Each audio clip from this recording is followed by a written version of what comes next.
Je vais vous rappeler rapidement les lipoprotéines, parce que c'est un chapitre qui n'est pas très bien connu. Alors, voici une lipoprotéine. Vous voyez qu'il y a toujours à la fois du cholestérol et des triglycérides. Donc, une lipoprotéine, ce n'est pas uniquement du cholestérol, c'est un mélange. Et ce qui est important dans le cholestérol, il y a le cholestérol libre à la surface, il y a le cholestérol estérifié au milieu. Qu'est-ce qui nous embête le plus? C'est le cholestérol libre. La meilleure forme du cholestérol, c'est l'estérification. Il ne peut plus se fixer sur la paroi vasculaire. Donc, le cholestérol libre est très, très péjoratif par rapport au cholestérol estérifié. Alors, il y a 5 types de lipoprotéines. Vous voyez, 2 transportent les triglycérides plutôt. Chez l'Omicron, c'est les triglycérides alimentaires, vous savez ça. Et les triglycérides endogènes, c'est les VLDL, c'est la synthèse du foie. Tous les nutriments qu'on a vus se transforment en triglycérides. Il va dire qu'il y a beaucoup de glucides. Alors, voilà la synthèse du foie et inonde l'organisme en triglycérides. Et 2 lipoprotéines transportent plutôt le cholestérol, c'est comme vous savez, l'LDL, l'HDL. Et chaque lipoprotéine a une apoprotéine correspondante. Donc le E c'est l'IDL, C c'est les triglycérides, le V c'est le. Alors qu'est-ce qui est important dans le métabolisme? C'est qu'il y a 3 voies. Il y a la voie exogène par les chylomicrons. Les 3 c'est les acides gras du foie. C'est resynthétisé ici et les transforme en VLDL. Comme la voie endogène par le cholestérol, c'est-à-dire les LDL, c'est-à-dire tous les VLDL se transforment en LDL. Pourquoi? Les VLDL sont riches en triglycérides, il va y avoir une hydrolyse des triglycérides, il va y avoir créer le cholestérol. D'accord? Donc la lipoprotéine qui est synthétisée par le foie transforme à la fois les triglycérides et le cholestérol, synthétisé par le foie. Bien sûr, le triglycéride, c'est énorme. Et c'est hydrolysé par la lipoprotéine lipase. Il faut que le cholestérol. Et elle va distribuer le cholestérol aux cellules périphériques. D'accord? Et la voie de retour est l'HDL. L'HDL, c'est quoi? C'est les bois. Les bois, les cellules, il y a le cholestérol, il y a le foie. D'accord? C'est la voie de retour. Il y a 3 voies. C'est pour ça que le LDL, c'est lui qui distribue le cholestérol. Et s'il ne distribue pas, on a vu l'oxydation en métal, il risque de se déposer sur le paroi. Alors, là, l'épidémiologie maintenant, vous voyez, il y a des études en Tunisie pour voir le cholestérol. Il faut savoir que l'hypercholestérolémie en tant que telle est une maladie rare. Ah, si les gens n'en parlent, c'est pas fréquent l'hypercholestérolémie, c'est une maladie génétique. Vous voyez par exemple les chiffres ici, c'est 3%, 9% lorsque le sujet est vraiment âgé, alors que les triglycérides sont beaucoup plus fréquents. Pourquoi les triglycérides sont beaucoup plus fréquents? À cause du syndrome métabolique, c'est clair. Donc actuellement, le syndrome métabolique est en train de dépasser de loin l'hypercholestérolémie. Il ne faut pas confondre le cholestérol et le syndrome métabolique. Le syndrome métabolique n'élève pas le cholestérol. Il élève les triglycérides. C'est curieux ça. Par exemple, vous voyez ici, chez les coronariens, voici la fréquence du syndrome métabolique. Vous voyez, c'est énorme. Et vous voyez l'hypercholestérolémie polygénique. L'hypercholestérolémie familiale homozygote. C'est exceptionnel. L'hyperépidémie mixte. Vous voyez le syndrome métabolique. Vous voyez, est en train de dominer la scène actuellement sur le plan liste. Ceci à cause du syndrome de l'épidémie polygénique. C'est le changement depuis 80. Vous savez que le syndrome métabolique a été décrit en 1988. Ça s'appelait le syndrome X. Parce qu'on ne savait pas de quoi il s'agissait. C'était le début de l'épidémie d'obésité. Les Américains ont reconnu le syndrome métabolique dans les années 2000, pour les raisons d'assurance. Alors, le risque vasculaire chez les diabétiques, maintenant. Vous voyez, le diabète, finalement, vous voyez, il multiplie par au moins 3 le risque vasculaire. Alors, les cardiologues, qu'est-ce qu'ils disent? Parce que vous avez l'ESC, les cardiologues, pour eux, le diabète, c'est la même chose que la prévention secondaire. C'est-à-dire, le risque vasculaire chez un diabétique, c'est le même risque que ceux qui ont fait un infarctus non diabétique. Et donc, ils les placent directement à un risque très très élevé. Le type 2. Ils ont raison. Le diabète type 2, physiopathologie des hyperlipidémies, soit que vous avez des apports exagérés. Alors, lorsqu'on parle d'apport exagéré, ce n'est pas uniquement acide gras ou cholestérol. C'est tous les nutriments, puisque tout se transforme en VLD. Bon, le premier maillon, c'est les VLD. Lorsqu'on a beaucoup de VLD, on a tout les mutations des gènes, ça se donne des formes génétiques familiales, la lipoprotéine lipase, les apoprotéines E et B.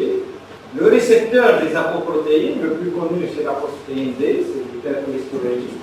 Ça, c'est la découverte, c'est un prix Nobel, et récemment, il faut savoir que de plus en plus de gènes, de mécanismes génétiques sont découverts. Ce n'est plus l'apoprotéine B seulement. Alors, il y a cette enzyme qui est imprononçable, vous voyez, qui dégrade l'apoprotéine B.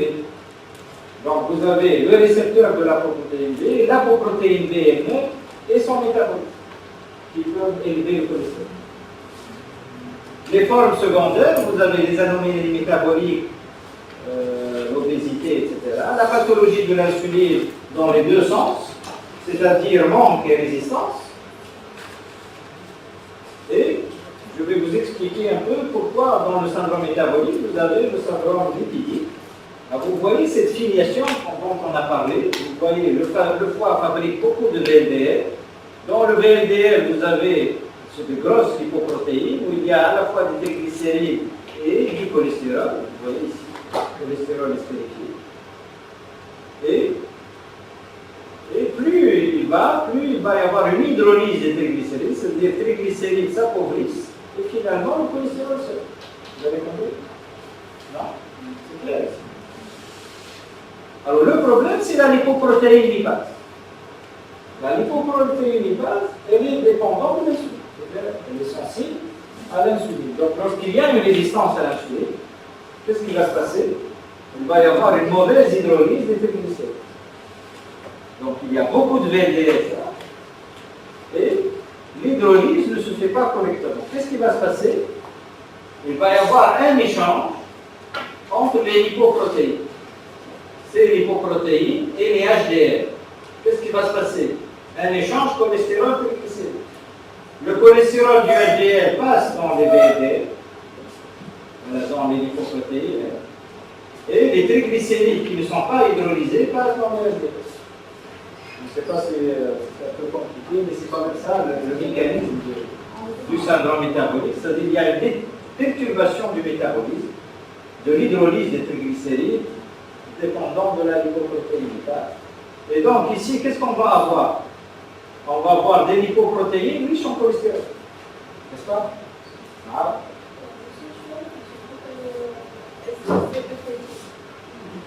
La CETP, c'est celle qui fait les échanges. Cholestérol, transfert, protéines.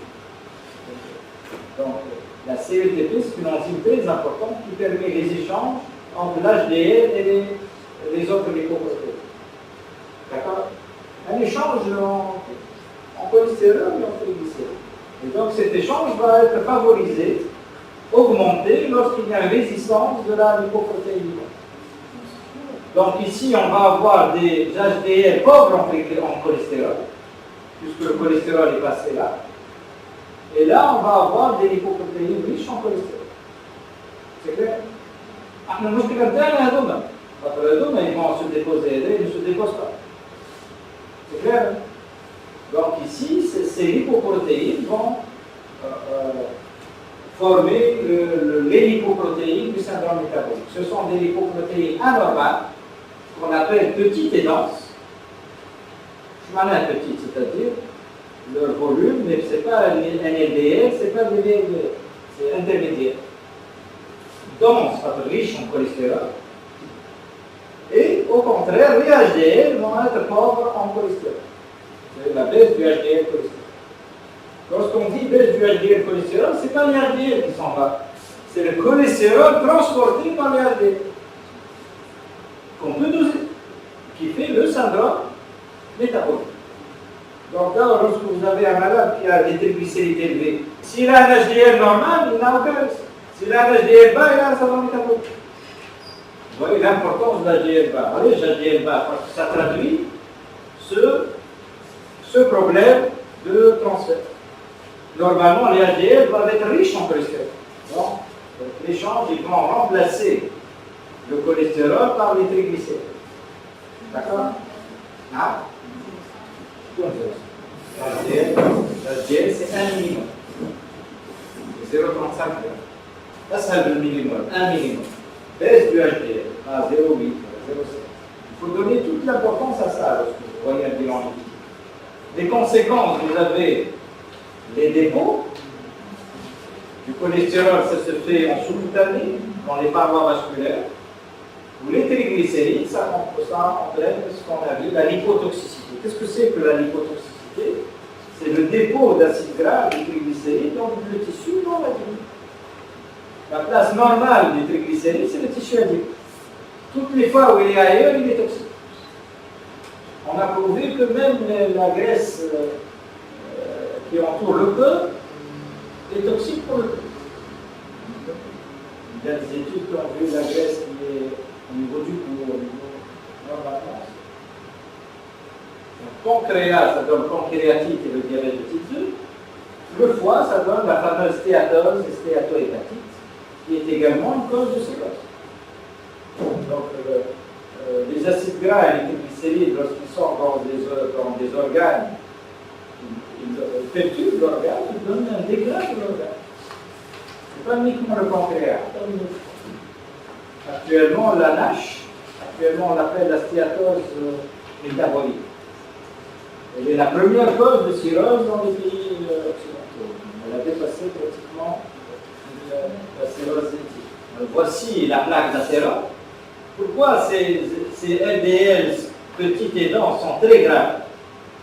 Parce qu'ils s'incrustent facilement dans la paroi vasculaire. Vous voyez, c'est ça le problème. Hein? Donc ils sont riches en cholestérol. Hein? Et ils sont en plus oxydés. D'accord? Donc ils vont provoquer la plaque d'athérome, l'inflammation de la plaque. D'accord? Donc vous connaissez les différentes étapes de la plaque d'athérome, les cellules spumeuses, la plaque. Alors, est-ce que ça suffit pour entraîner des accidents cardiovasculaires? Non. Vous savez qu'il n'y a pas de concordance entre la lésion, la plaque, et les accidents cardiovasculaires. Qu'est-ce qu'il faut de plus? La rupture, c'est-à-dire la fissuration et la thrombose. Pourquoi il y a une thrombose? Parce qu'il y a les facteurs pro-thrombose. Donc les diabétiques vont faire plus d'accidents cardiovasculaires que les sujets normaux parce qu'ils ont un paillois. On le prend dans le... Donc avoir une plaque, ça ne veut rien dire. Mais même si elle est augmentée, l'hémophile, c'est la fissuration et la thrombose. Regardez, je n'en fais plus de coronarographie. C'est comme une plaque d'athérome. Je parle des gens indemnes, ils n'ont pas de plaque. On ne cherche plus l'ischémie myocardique silencieuse. Parce qu'il n'y a pas de parallélisme entre la lésion. Maintenant, les trois artères. Ce n'est pas la plus sténosée qui va faire la infarctus. Indication du bilan lipidique. Voici selon l'ESC de Milan. Donc, diabète de type 2, vous voyez, c'est bien type 2. Type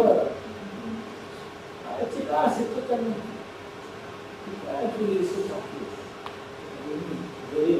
Maladie cardiovasculaire confirmée, HTA, tabagisme, obésité androïde, hérédité, maladie inflammatoire chronique. On a parlé de l'inflammation. La plaque d'athérome ne doit pas être inflammée. Donc, lorsqu'il y a une ambiance d'inflammation, ça peut favoriser. D'ailleurs, le marqueur de l'inflammation, c'est quoi? C'est la synergie, qui est un facteur de risque. Ils ont inclus les facteurs de l'inflammation et les facteurs de risque. Mais ce n'est pas la CRP que vous faites habituellement, c'est la CRP ultra sensible. Sur les cas, ça, c'est les cardiologues qui le disent. Maladie rénale chronique, le rein, c'est énorme. Quelle que soit l'étiologie. Toute maladie rénale augmente le risque. Bien sûr, les dyslipidémies familiales, vous voyez la dyslipidémie familiale, la pente elle se fait toute petite. C'est pas plus compliqué. Et l'âge, donc il peut être envisagé, au-delà de 40, 50 ans, on peut le faire. Je pense que la limite actuellement, c'est 80 ans. Donc un bilan lipidique, il faut le faire facilement à un âge jeune. Ce n'est pas comme le diabète, ça n'augmente pas avec l'âge. Donc, il faut faire le profil lipidique. Et d'ailleurs, lorsque vous avez un profil lipidique normal, ce n'est plus la peine de faire un bilan lipidique. Vous pouvez le faire tous les 5 ans. C'est une maladie génétique. Alors, précaution, vous connaissez les précautions pour les maladies métaboliques. Vous voyez, le jeûne ici, il faut 12 heures. Parce que vous avez les kilomètres. Il ne faut pas doser les kilomètres. Les médications, les maladies aiguës, le régime normal, bien sûr. Alors, qu'est-ce qu'on demande? Alors, avant la demande, il y a les syndromes cliniques.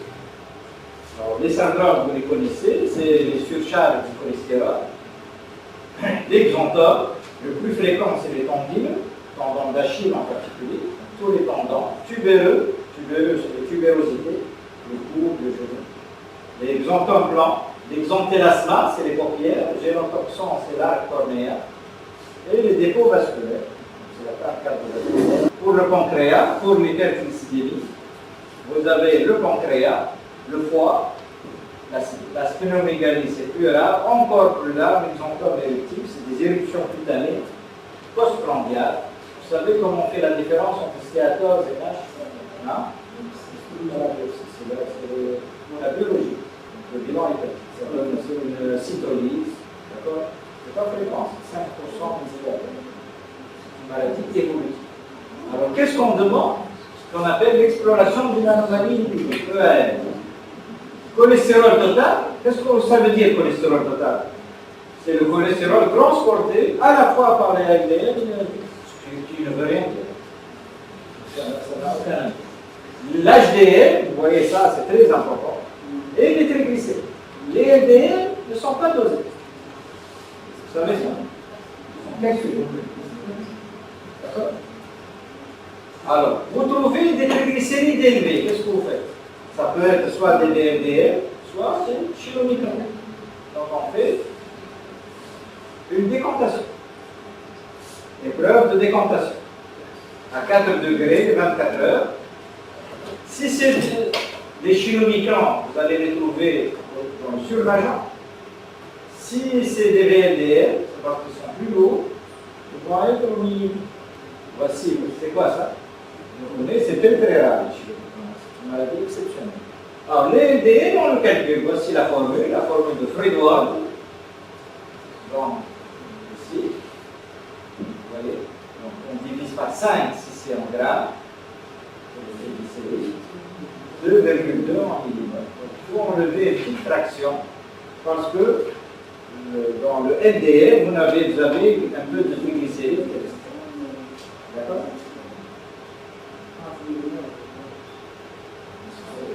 Pour les deux formes. C'est un petit calcul ici. Moi, je crois quelle est la formule de Fredward. Il faut l'utiliser. C'est un calculatrice.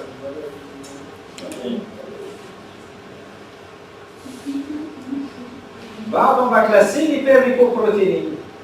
Alors, si on trouve des chylomicrons, c'est un type 1. Si on trouve des LDL, cholestérol bas isolé, c'est un type 2A. C'est facile, cholestérol bas. En sachant que l'hyper-HDL, ça ne nous intéresse pas. Le cholestérol ne nous intéresse pas. Ça requiert 2A. Le muscle fait des hyperlipidémies mixtes, c'est-à-dire à la fois triglycérides et cholestérol. Ça peut être un 2B, si c'est VLDL et LDL, ou alors la fameuse type 3, il y a des IDL. De facto, les IDL, c'est quoi? C'est quel intermédiaire? qui est à la fois riche en triglycérides et en cholestérol.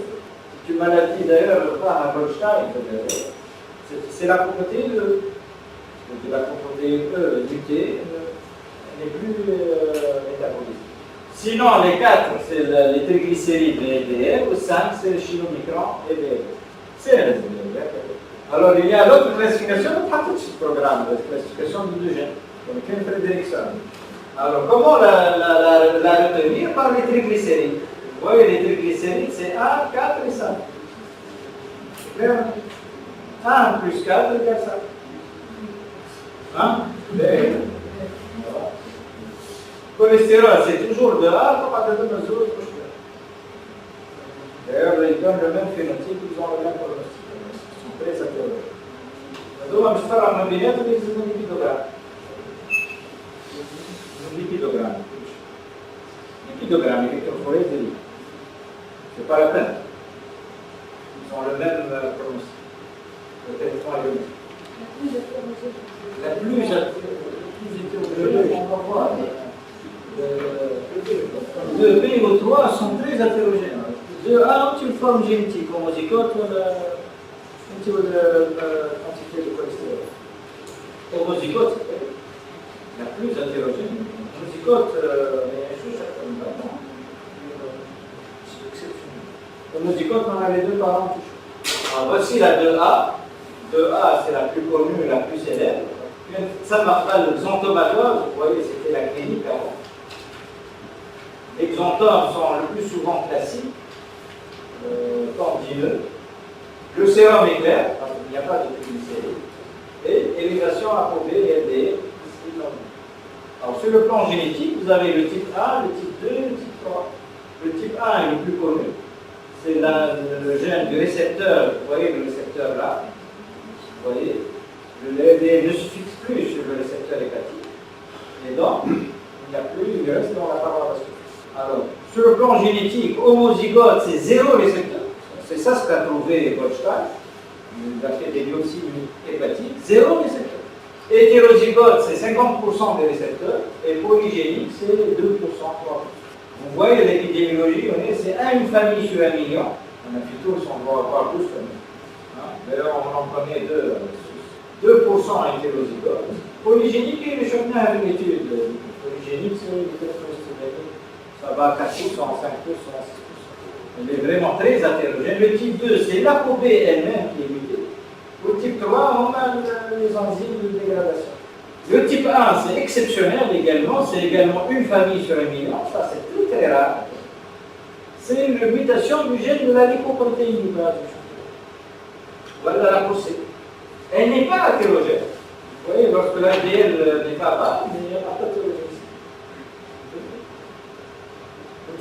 C'est vraiment des chirurgiens alimentaires qui se déposent. Ils ne se déposent que dans la ils ne se déposent pas sur la paroi vasculaire. Donc risque majeur de pancréatite, mais ça vous donne des triglycérides les plus élevés.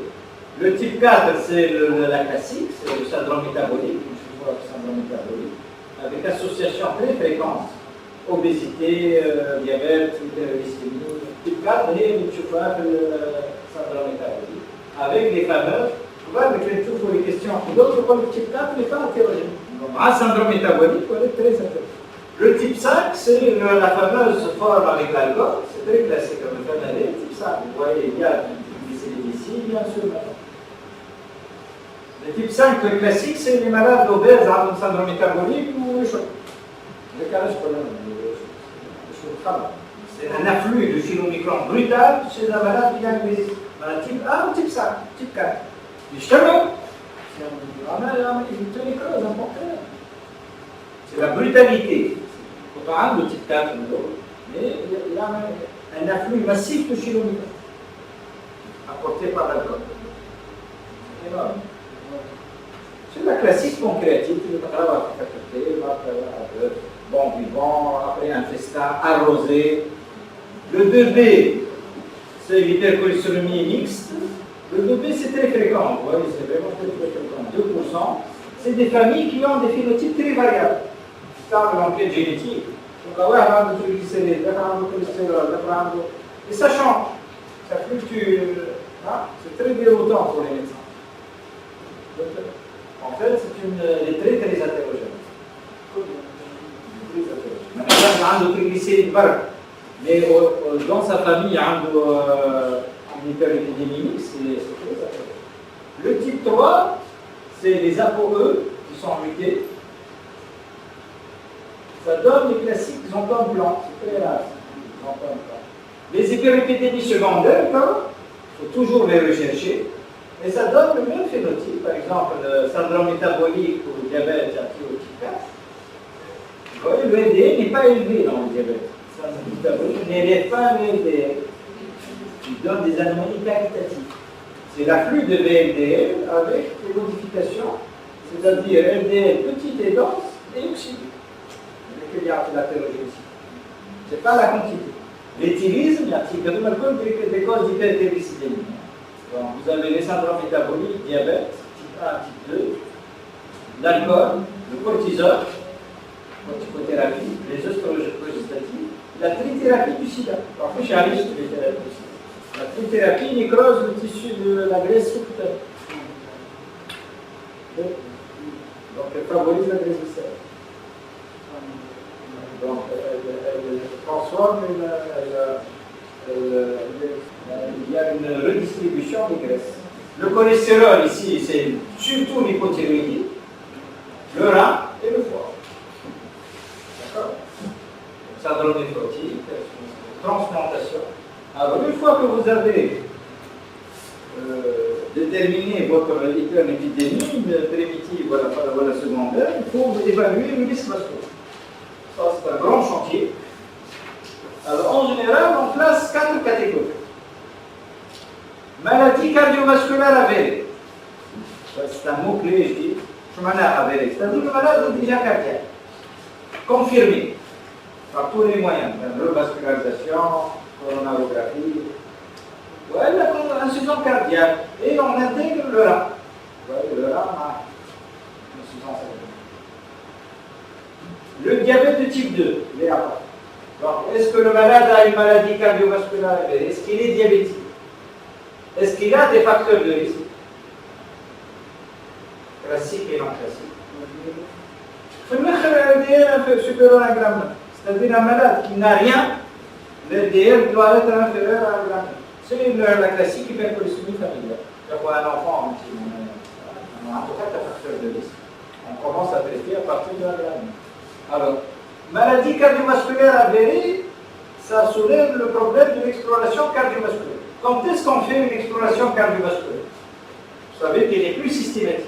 Je dis, je l'enseigne pour le barrage des preuves de force. Pour l'âme coronale, ça ne sert à rien. Il faut qu'il ait soit une symptomatologie, soit des signes. Douleur angineuse, dyspnée d'effort, malaise orthostatique, claudication, bien sûr, ischémie mésentérique, AIT, dysfonction électrique. Hein? Clinique, souffle carotidien, souffle lambert, diminution des anomalie de style. Pourquoi cette. Comme une étude saladiate, c'est-à-dire qu'il a démontré, le pronostic est le même. C'est parfois malade. Ou alors on a des lésions coronariennes. Plaque. Le pronostic est le même entre faire une coronaro ou les voir et stabiliser les facteurs de risque. Donc la stratégie est la même. Que le malade dans un coronaro, c'est clair. Donc depuis cette date-là, on ne fait plus d'exploration systématique. Ça coûte cher. Donc il faut attendre l'un des sinusures. C'est clair. Donc actuellement, on a une dysfonction érectile, on est très important. Une diabétique, il faut lui faire une exploration cardiaque. Vous avez de fortes chances de trouver des examiner. Deuxièmement, le risque vasculaire. Une fois que vous avez éliminé, il faut évaluer les facteurs de risque. Alors, les facteurs de risque, il n'y a pas de consensus. Alors, je vais vous donner quelques exemples. Les plus anciens, c'est l'absence. L'âge à l'envers comme on l'air. Il y avait l'âge supérieur à 40 ans, l'hérédité vasculaire, l'HTA, le tabac, l'HDL inférieur et la microalbuminurie. Chez les diabétiques, on utilisait le. Il n'a plus d'intérêt. 2005. ces dates-là sont apparus les scores. Alors, chaque score est différent. Vous avez l'Euroscore par les cardiologues, vous avez l'UKPDS pour les diabétiques, le Framingham Score, et vous avez des équations. Donc, vous voyez que il faut savoir que les scores sont blanc-bleu. شو المشكل في السكور؟ Il faut l'internet. لا مش هتتصعب، il faut être connecté. كيما calcul de la clairance et la créatinine بالام دي ار دي. سمعتوا بها؟ معاك ولا لا؟ هنا بتعملها واحد. دونك لازم كونيكتي وتدخل لي بارامتر. دونك لو كي بي دي استوى. الانسان يبدا كونيكتي يدخل لي بارامتر وهو يعطيك هذا ما يجيش في اكزامان يعطيك الصحة. فاهمين ولا لا؟ Il faut connaître le score. Par exemple, vous voyez ici l'Euroscore par les cardiologues 2011 est basé sur le sexe, l'âge, le cholestérol, l'HDA et le tabac. ناخذوا مثلا Framingham, l'âge, le sexe, l'âge, le cholestérol, l'HDL, la pression artérielle, le diabète et le tabac. D'accord? Le KPDS fait beaucoup de critères. Même حتى في الفيدراسيون auriculaire. Les diabétiques américains ADA classent la barre, l'âge, l'LDL, l'HDA, le tabac, le poids et le donc, il y a plusieurs scores. احنا حاطين في l'objectif l'ESC. D'accord? C'est comme ça. حاطين l'ESC puis limité à l'ESC. L'ESC c'est l'Euroscore. Voici l'horoscope. Vous voyez, on place les règles. Vous voyez, l'âge, la pression artérielle, le cholestérol ou le tabac. Vous voyez, si c'est rouge, c'est très haut risque. Si c'est vert, comment les cardiologues. Alors, quel est le risque le plus élevé pour l'ESC? C'est supérieur à 10%. Donc, 10-14%, le risque très élevé. Voici donc risque élevé pour l'Euroscore, supérieur à 10%. Modéré 5 à 10%, inférieur à 5%. Je m'en mets à 10%. Un risque de faire un accident cardiovasculaire fatal sur 10 ans. C'est lui qui va déterminer la stratégie. Donc, lorsqu'on va faire le traitement de l'LDL, on va tenir compte du risque, c'est-à-dire l'objectif n'est pas